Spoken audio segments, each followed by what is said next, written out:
Welcome to our channel. Today we how to transfer files from Google Drive to AWS WorkDocs step by step clearly.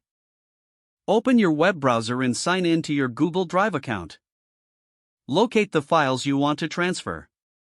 Select the files by clicking on them individually or use the Shift key for multiple selections. Once the files are highlighted, right-click on your selection. Choose the download option from the context menu. Your files will be compressed into a zip file if you select multiple files. Wait for the zip file to download to your computer. Navigate to your computer's Downloads folder after the download completes. Now, open a new tab in your web browser. Visit the AWS WorkDocs website and sign in to your account. Once logged in, navigate to the folder where you want to upload your files. Click on the Upload button, usually located in the top right corner. A file browser window will appear. Locate the downloaded zip file in your Downloads folder.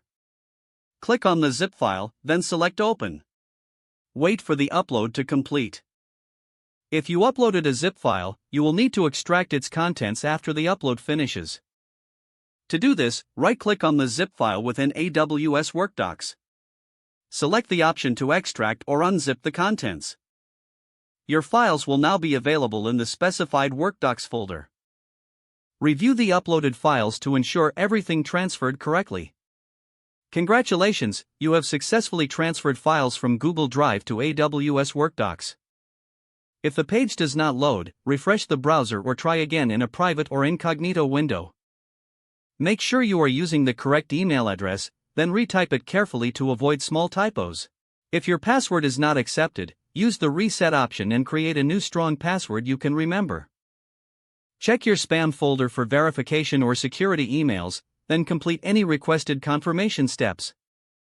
Enable two-factor authentication if available to improve account security and reduce unauthorized access risk. After signing in, review your profile details so your contact information and settings are accurate and current. If you see an error message, note it down and try again after restarting your device and internet connection. Don't forget to like this video and subscribe to our channel for more step-by-step tech guides.